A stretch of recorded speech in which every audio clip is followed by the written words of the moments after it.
નમસ્તે વિદ્યાર્થી મિત્રો, હું વાછાણીથી મારી યુટ્યુબ ચેનલ નિધિ સ્ટડી પોઈન્ટમાં આપ સર્વે વિદ્યાર્થી મિત્રોનું ફરી એક વખત હાર્દિક સ્વાગત કરું છું। આજે આપણે જોવું છે ગુજરાતી વ્યાકરણ, જે આવનારી તમારી ટાટ એ, ટેટ 2 કે ટેટ 1 ગમે તે પરીક્ષા હોય એમાં ખાસ ઉપયોગી બનશે।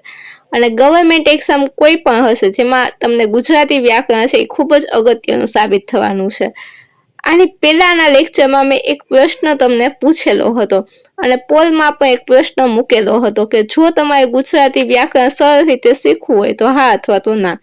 અને પોલમાં ઘણા બધા લોકોએ હા આપેલી છે, માટે મને એવો વિચાર આવ્યો કે ફરીથી હું ગુજરાતી વ્યાકરણના લેક્ચર સ્ટાર્ટ કરું। અને જો તમારે ગુજરાતી વ્યાકરણના લેક્ચર કન્ટિન્યુ જોઈતા હોય તો દરેક વિડીયોને લાઈક કરો, નીચે કમેન્ટ કરો, જેથી અમારો ઉત્સાહ બન્યો રહે અને આ લેક્ચર છે એની સિરીઝને આપણે કન્ટિન્યુ કરીએ। તો જો ગયા લેક્ચરમાં મેં પહેલા એક લેક્ચર લીધેલો, ત્યારે મેં સ્વર છે એ શીખવાડેલા છે। આજે આપણે વ્યંજનની વાત કરવી છે। વ્યંજન કોને કહેવાય છે? તો કે જે ધ્વનિના ઉચ્ચારણ માટે સ્વરની જરૂર પડે છે તે ધ્વનિને આપણે શું કહીએ છીએ? વ્યંજન કહીએ છીએ। જે ધ્વનિના ઉચ્ચારણ માટે સ્વરની જરૂર પડે, એટલે કે સ્વર શું હોય એમાં ભેગો થયો, મિશ્ર થયેલો હોય, જેને આપણે બોલીએ ત્યારે સ્વર એની ભેગો જ બોલાતો હોય, એવા ધ્વનિને આપણે શું કહીએ છીએ? વ્યંજન કહીએ છીએ। જે હવા અવરોધાય અને બહાર આવે છે તે હવા અવરોધાઈને બહાર આવે।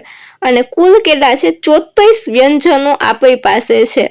34 વ્યંજનો કુલ છે। વ્યંજનો જોઈએ ક છે, આજે આવી રીતે આપણે સાઈડમાં લીટો છે એને આપણે શું વાંચીએ છીએ? ખોડો। ક છે એ ખોડો છે, ખ છે ખોડો, ગ, ઘ, અંગ, અહીંયા મેં બાજુમાં લખ્યું છે, આવી જે નિશાની હોય છે એને શું કહેવાય છે? અંગ કહેવાય છે।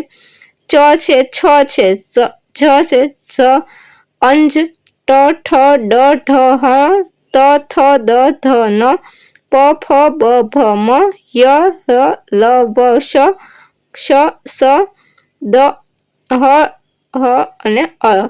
જો આવો જે હોય છે એને આપણે અંગ કહીએ છીએ અને આને આપણે અંજ કહીએ છીએ। જે આખી લાઈન છે અંગ, અંજ, પછી પછી ન, મ, આ આખી લાઈનને શું કહેવાય છે? અનુનાસિક કહેવાય છે। આપણે આગળ વાત કરશું એની, ત્યારે તમને વધારે ખ્યાલ આવશે। આજે આપણે આખું વ્યંજન છે એને જોવાનો પ્રયત્ન કરશું। જોઈએ, વ્યંજનના બે પ્રકાર છે, વર્ગીય વ્યંજન અને અવર્ગીય વ્યંજન। વર્ગીય વ્યંજનો આપણી પાસે કેટલા છે? તો કે વર્ગીય વ્યંજનો આપણી પાસે 25 છે, ક થી તે મ સુધીના, અને અવર્ગીય વ્યંજનો કેટલા છે? 9 છે। હવે જોઈએ અવર્ગીય અને વર્ગીયને આપણે એક કોષ્ટકમાં દર્શાવેલું છે। તો સૌથી પહેલા તો ઉચ્ચારણ સ્થાન કયું છે? ઉચ્ચારણ સ્થાન છે, ત્યારબાદ વર્ગ છે, પછી આપણે અઘોષ અને ઘોષ। આ એક કોષ્ટક જો તમે યાદ રાખી લેશો તો તમને આખું જે વર્ણ વ્યવસ્થા છે તે તમને મોઢે આવડી જશે। જો ઘણી વખત આમાંથી પ્રશ્નો પણ પૂછાતા હોય છે। તો સૌથી પહેલા ઉચ્ચારણ સ્થાન કયું છે? કંઠ્ય છે। કંઠ્ય ઉચ્ચારણ સ્થાનમાં કયો વર્ગ આવશે? ક વર્ગ આવશે।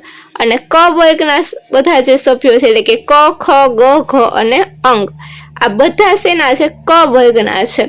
હવે જો ઘણી વખત અલ્પપ્રાણ અને મહાપ્રાણ એટલે શું? અલ્પપ્રાણ એટલે કે જ્યારે આપણે એમાંથી જ્યારે એ બોલીએ ત્યારે આપણને છે એ હવા છે એનું પ્રમાણ ઓછું હોય, અને મહાપ્રાણ એટલે કે જ્યારે આપણે બોલીએ છીએ ત્યારે હવાનું પ્રમાણ કેવું હોય? થોડું વધારે હોય। તમે ક બોલશો અને ખ બોલશો ત્યારે તમને ખ્યાલ આવશે કે ક બોલશો ત્યારે હવા ઓછી બહાર નીકળતી હોય અને ખ બોલો ત્યારે હવા છે વધારે બહાર નીકળતી હોય। ઘોષ વ્યંજન અને અઘોષ વ્યંજન તો જોઈએ પેલા તો આ એક કોષ્ટક છે એ તમારે યાદ જ રાખવાનું છે। કંઠ્ય એટલે કે ક વર્ગના ક, ખ, ગ, ઘ, અંગ, એમાંથી ક અને ખ વાળી લાઈન છે એ બંને કેવા છે? અઘોષ છે। અને એમાં આપણે જોઈએ કે અલ્પપ્રાણ ક છે, ક વાળી જે લાઈન હશે આખી અલ્પપ્રાણમાં આવશે, ખ વાળી લાઈન છે એ મહાપ્રાણ, અલ્પપ્રાણ, મહાપ્રાણ, અલ્પપ્રાણ, મહાપ્રાણ અને અલ્પ, એવી રીતે અલ્ટરનેટ તમે યાદ રાખી શકો। અને પેલી બે લાઈન છે એ અઘોષ છે અને બાકીની જે બે લાઈન છે એ ઘોષ છે। અને છેલ્લી લાઈન જે આપણે પેલા જ મેં તમને કીધું હતું કે એ કેવી છે? અનુનાસિક છે, અંગ છે, અંજ છે, છે, ન છે અને મ છે। તાલવ્ય, તાલવ્ય એટલે કે જે તાળવેથી આપણે બોલા, આપણે જે બોલીએ ચ છે, છ છે, જ છે, જ છે, તો તમે બોલતા હોય ત્યારે શું થતું હોય? તાળવીથી અવાજ આવતો હોય એવું આપણે બોલતા હોય ત્યાં તાળવું છે એ આપણું ચોટતું હોય એવું આપણને લાગે, તો એને આપણે તાલવ્ય વ્યંજન કહે છે. ચ, છ, જ, સ અને અંજ. ત્યારમાં મૂર્ધન્ય એટલે કેવા, તો કે જ્યાં આપણે જીભને કેમ ટકોરો મારતા હોય, જ્યાં આપણે બોલતા હોય ત્યાં આપણે જીભ છે એ તાળવે આમ ટચ કરી અને પાછી આવતી હોય એવું તમને લાગે, એને આપણે શું કહીએ છીએ? મૂર્ધન્ય કહીએ છીએ. તો જો મૂર્ધન્યમાં કઈ આવશે? ટ છે, ઠ છે, ડ છે, ઢ છે, હ છે, એ બધા શેમાં આવશે? મૂર્ધન્યમાં આવશે. ત્યારબાદ દંત્ય એટલે શું? તો કે દાંતથી આપણે બોલાતા હોય એવું લાગે. ત છે, થ છે, દ, ધ, ન. અને ઓષ્ઠ એટલે કે બે ઓઠ છે એ ભેગા થઈને બોલાતા હોય. પ, ફ, બ, ભ. તમે બોલશો એટલે તમને આપોઆપ આ છે યાદ રહી જશે. પ, ફ, બ, ભ, મ. અને આ સાઈડની જે છેલ્લી લાઈન છે એને આપણે શું કહીએ છીએ? એને આપણે કહીએ છીએ અનુનાસિક. એ પણ યાદ રાખીએ. જો અવર્ગીય વ્યંજન કેટલા છે? 9 છે. ય, હ, લ, વ, શ, સ, હ, અ. અલ્પપ્રાણ ધ્વનિ 19 છે. 15 વર્ગીય અલ્પપ્રાણ અહીં આપણે જોયા 15 કેટલા છે? 5, 10 અને 15. 15 છે એ કેવા છે? વર્ગીય છે. અને 4 ય, હ, લ, અ. આ 4 છે એ કેવા છે? અવર્ગીય છે. એવી રીતે અલ્પપ્રાણ ધ્વનિ કેટલા થશે? 19 થશે. મહાપ્રાણ ધ્વનિ 15 થશે. 10 વર્ગીય અહીંયા આપણે જોયું 10 છે એનું આપણે વર્ગીકરણ અહીંયા કરશું. 10 વર્ગીય. અને એ છે 5 છે. વ, શ, સ, સ, હ. આ 5 છે એ કેવા છે? અવર્ગીય છે. એવી રીતે 15 મહાપ્રાણ ધ્વનિમાં આવશે.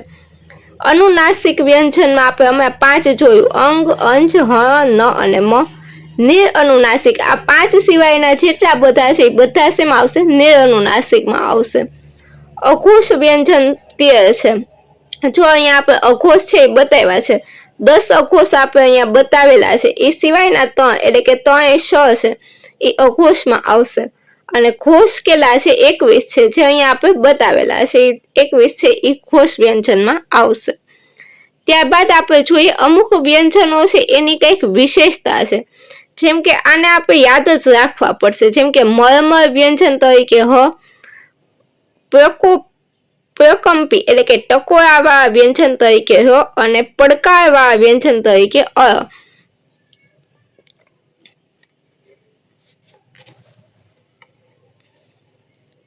ત્યારબાદ જોઈએ દંતોસ્થ્ય એટલે કે કેવો? તો કે દાંત અને ઓષ્ઠ બે ભેગા થઈને બોલાતો એવો વ છે. પાર્શ્વિક વ્યંજન એમાં લ અને અ છે.